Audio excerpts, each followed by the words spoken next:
തമിഴ്നാട് നിയമസഭയുടെ ചരിത്രത്തിൽ പുതിയൊരു അധ്യായം കുറിച്ച് പുതുതായി തെരഞ്ഞെടുക്കപ്പെട്ട സ്പീക്കർ JCD പ്രഭാകർ 2026 മെയ് 12 സഭാധ്യക്ഷനായി ചുമതലയേറ്റ ശേഷം ഔദ്യോഗിക കസേരയിലിരുന്ന് ബൈബിൾ വചനങ്ങൾ ഉദ്ധരിച്ചുകൊണ്ടാണ് അദ്ദേഹം സഭാ നടപടികൾക്ക് തുടക്കം കുറിച്ചത്.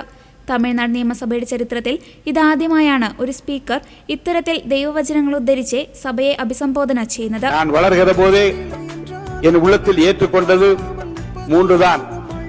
ஆராய்ந்து முடியாத பெரிய காரியங்களையும் எண்ணி முடியாத அதிசயங்கள் அவர் செய்கிறார்.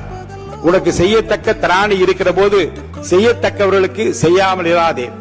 நீ உன்னிடத்தில் அன்பு கூறுவது போல பிறனிடத்தில் அன்பு கூறு என்கின்ற அந்த வாசகங்கள் தான் என் நெஞ்சத்தை விட்டு அன்றாடம் நீங்காதிருக்கிறது. இன்றைக்கும் மாண்புமிகு முதல்வர் என்னை இந்த அரியாசனத்திலே அமர்த்தி இருக்கிற தமிழகமே விரும்பி ஏற்றிருக்கிற எதிர்காலத்தில் இந்திய துணை கண்டத்தையே வழிநடத்த இருக்கிற எங்களுடைய தளபதி முதலமைச்சர் அவர்களுக்கு என்னுடைய நன்றியை நான் தெரிவித்துக் கொள்கிறேன். ക്രൈസ്തവ വിശ്വാസിയും സുവിശേഷ പ്രവർത്തകനുമായ പ്രഭാകർ തന്റെ പ്രസംഗത്തിനിടെ ബൈബിളിലെ 3 പ്രധാന വചനങ്ങൾ ഉദ്ധരിച്ചു. ജോബിന്റെ പുസ്തകത്തിലെ 9-ാം അധ്യായം 10-ാം വാക്യമായ ദുർന്യായമായ മഹാകൃത്യങ്ങളും എണ്ണമറ്റ അത്ഭുതങ്ങളും അവിടുന്ന് പ്രവർത്തിക്കുന്നു.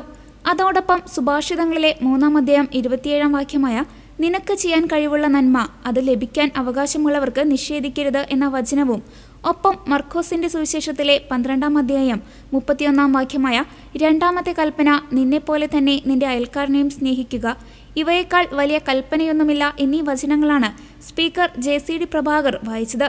തന്റെ ജീവിതത്തെയും രാഷ്ട്രീയ പ്രവർത്തനങ്ങളെയും നയിക്കുന്നത് ഈ വചനങ്ങളാണെന്നും ഇവ ഒരു നിമിഷം പോലും തന്റെ ഹൃദയത്തിൽ നിന്ന് മാഞ്ഞു പോയിട്ടില്ലെന്നും അദ്ദേഹം സഭയിൽ വ്യക്തമാക്കി. 2004 മുതൽ തമിഴ്നാട്ടിലുടനീളം ബൈബിൾ വിതരണം ചെയ്യുന്നതിനായി അദ്ദേഹം നടത്തിവരുന്ന മിഷൻ പ്രവർത്തനങ്ങളെക്കുറിച്ചും അദ്ദേഹം അനുസ്മരിച്ചു. 1980കളിൽ രാഷ്ട്രീയം ആരംഭിച്ച JCD പ്രഭാകർ തമിഴ്നാട്ടിലെ മുതിർന്ന നേതാക്കളിൽ ഒരാളാണ്. പതിറ്റാണ്ടുകളോളം AIADMK പാർട്ടിയുടെ ഭാഗമായിരുന്ന അദ്ദേഹം 2026 ജനുവരിയിലാണ് വിജയ് നയിക്കുന്ന TVKയിൽ ചേർന്നത്. പാർട്ടിയുടെ നയരൂപീകരണത്തിലും തെരഞ്ഞെടുപ്പ് വിജയത്തിലും നിർണായക പങ്കുവഹിച്ച നേതാവ് കൂടിയാണ് അദ്ദേഹം. തമിഴക വെട്രികഴകം അധ്യക്ഷനും മുഖ്യമന്ത്രിയുമായ ജോസഫ് വിജയാണ് JCD പ്രഭാകറിന്റെ പേര് സ്പീക്കർ സ്ഥാനത്തേക്ക് നിർദ്ദേശിച്ചത്.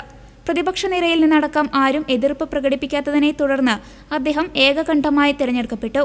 തമിഴ്നാട് രാഷ്ട്രീയത്തിൽ ദീർഘകാലത്തെ അനുഭവ സമ്പത്തുള്ള പ്രഭാകർ ഭരണമാറ്റത്തിന് പിന്നാലെ TVK സർക്കാരിന്റെ സുപ്രധാന പദവിയിലേക്ക് എത്തുകയായിരുന്നു.